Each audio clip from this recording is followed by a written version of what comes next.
जय श्री राम। जय हिंदू राष्ट्र। ब्रिजभूषण सैनी, राष्ट्रीय अध्यक्ष, देवसेना।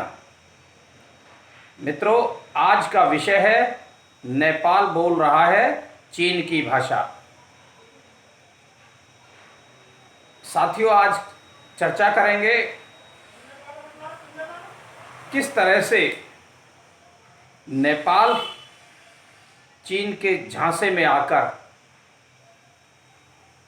अब पाकिस्तान की तरह अपनी भूमिका निभाना चाह रहा है। मित्रों, आपको याद होगा पूर्व में पाकिस्तान देश के खिलाफ लगातार साजिशें करता रहा और अमेरिका से उसे मदद मिलती रही। अमेरिका से मिली मदद के कारण ही वो अपने देश में आतंकवादियों का एक बहुत बड़ा हुजूम तैयार कर चुका था और उन आतंकवादियों के जखीरे से भारत के खिलाफ लगातार गतिविधियां चलती रही। हालांकि वो गतिविधियां आज भी जारी है, ऐसा नहीं है वो बंद हो गई, लेकिन जब अमेरिका को ये बात समझ में आ गई तो अमेरिका ने पाकिस्तान से अपना पल्ला झाड़ लिया। अमेरिका की स्थिति को कमज़ोर समझते हुए पाकिस्तान ने चीन की मदद लेनी शुरू कर दी और चीन ने भी अमेरिका की भरपूर मदद की भारत के खिलाफ। लेकिन देश की सरकार ने ये बात अच्छी तरह से समझते हुए पाकिस्तान की आर्थिक स्थिति को लगभग तबाह कर दिया। आज पाकिस्तान भूखे मरने की नौबत पर आ चुका है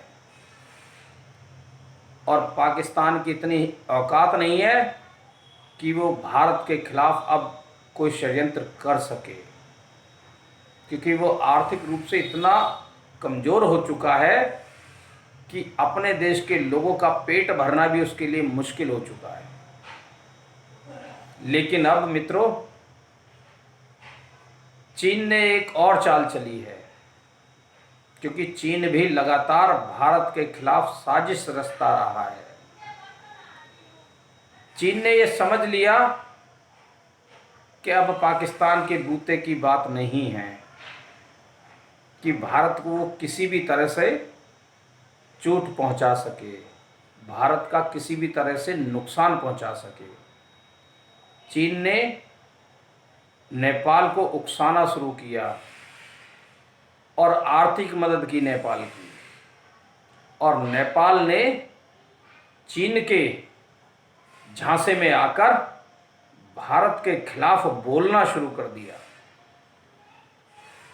भारत के कुछ भूभाग पर नेपाल ने अपना हक जमाना शुरू कर दिया। जो भाषा पहले चीन बोलता था, अब वही नेपाल भी बोलने लगा है और अपने संसद में नेपाल का नक्शा पास कर दिया और उस जमीन को, जो जमीन भारत की है, उसको भी अपने नक्शे में दिखा दिया और संसद से मान्यता भी प्रदान करा दी गई। लेकिन मित्रों, ये नेपाल भूल चुका है कि वो भारत के टुकड़ों पर पलने वाला देश है। उसकी औकात नहीं कि भारत को वो आंखें दिखा सके। लेकिन ये सब वह चीन की शय पर कर रहा है। और मित्रों, चीन ने भी अपनी सेना सीमा पर तैनात कर दी है, क्योंकि चीन को ये डर सता रहा है कि भारत ने यदि पीओके वापस ले लिया तो जो हिस्सा पीओके का चाइना ने कब्जा रखा है वो भी उसे खाली करना पड़ेगा और वहाँ अरबों रुपए का इन्वेस्टमेंट चीन कर चुका है।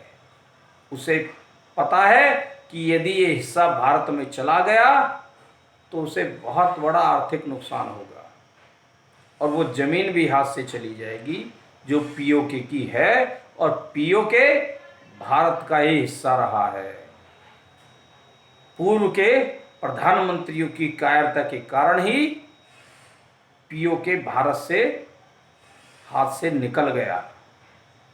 जब इंदिरा गांधी के समय में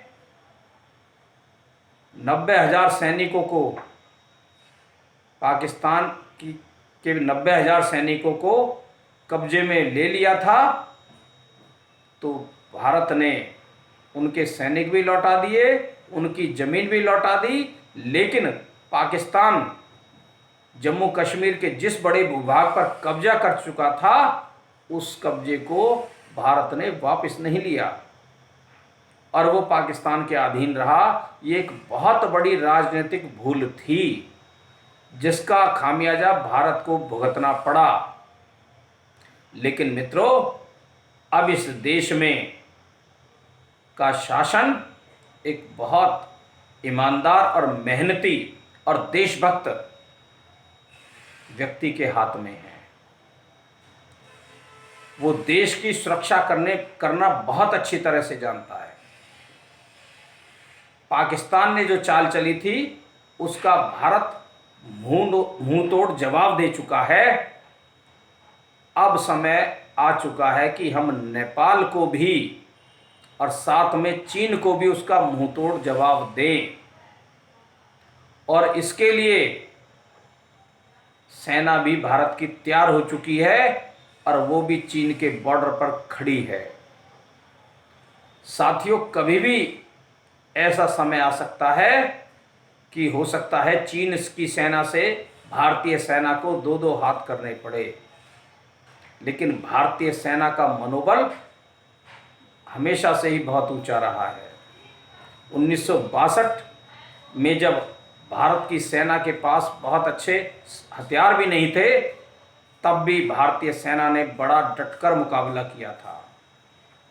लेकिन अब भारत 1962 का भारत नहीं रहा, अब आधुनिक भारत है। बहुत अच्छे किस्म के हथियार भारत में मौजूद है और दुश्मन को वो धूल चटाना जानता है। चीन या तो अपनी चालबाजियों से बाज आ जाए, वो नेपाल को शह देना बंद कर दे, नहीं तो जो हाल नेपाल का होगा उससे कहीं बुरा हाल चीन का होगा। क्योंकि हम भारतीयों का एक अपना सिद्धांत है कि हम समर्थक और शह देने वाले को भी नहीं छोड़ते।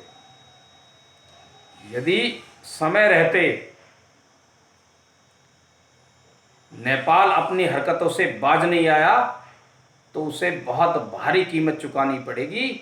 हमेशा से ही भारत नेपाल की हर प्रकार से मदद करता रहा है, लेकिन नेपाल अब ये भूल चुका है कि वो भारत के ही टुकड़ों पर पलता रहा है और भारत से ही हमेशा उसे मदद मिलती रही है।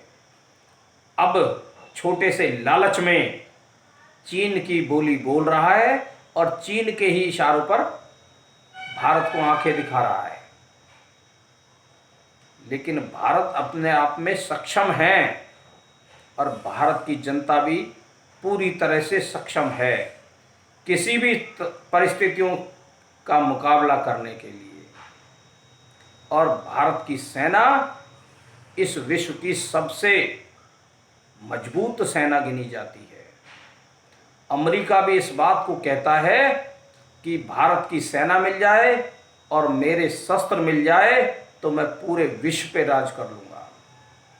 हमेशा भारतीय सेना का मनोबल बहुत ऊंचा रहा है और उन्होंने समय समय पर ये सिद्ध करके भी दिखा दिया है कि वो किसी से भी कम नहीं है। ज़रूरत पड़ी तो वो नेपाल को भी सबक सिखाएंगे और इस चीन को भी सबक सिखाएंगे। मित्रों, हम भी चीन को सबक सिखाने का काम करें, उसकी आर्थिक स्थिति को कमज़ोर करें। चीन के जितने भी उत्पादन है उन सब का इस्तेमाल बंद कर दे, खरीदारी बंद कर दे। चीन की तो कुछ ही दिनों में औकात पता लग जाएगी, क्योंकि भारत एक बहुत बड़ा बाजार है और इस बाजार में ही चीन के बहुत सारे उत्पादन बिकते हैं, जिससे चीन की आर्थिक स्थिति मजबूत हो रही है। एक तरफ सेना उनका मुकाबला करेगी और एक तरफ देश की जनता उनके उत्पादनों का बहिष्कार करेगी। तो मेरा देश की जनता से अनुरोध है कि हम अपने स्तर पे भी चीन और नेपाल को सबक सिखाने का काम करें, चीन के बड़े उत्पादनों का पूरी तरह से बहिष्कार करें, जिससे उसकी आर्थिक स्थिति धरातल पे आ जाए और देश का नेतृत्व भी उन्हें सबक सिखाने का मन बना चुका है। सेना को ये पूरी तरह से छूट मिल चुकी है कि यदि चीन किसी भी तरह की कोई हरकत करता है तो उसका उसी भाषा में जवाब दिया जाए। और नेपाल को भी उसकी छठी का दूध याद दिला दिया जाएगा कि वो किस तरह से भारत को आंखें दिखाने की कोशिश कर रहा है। इसलिए इस देश की सरकार और देश की जनता एक साथ है, एक दूसरे के कंधे से कंधा मिलाकर साथ खड़ी है। सरकार जो भी उचित फैसला लेगी, चीन और नेपाल को सबक सिखाने में देश की जनता सरकार के साथ है। और सरकार से भी मैं अनुरोध करता हूं, इन दोनों देशों को सबक सिखाने का काम करें ताकि भविष्य में वो भारत को आंखें दिखा न सके। आप सभी का बहुत बहुत धन्यवाद। जय हिंद, जय भारत, जय हिंदू राष्ट्र।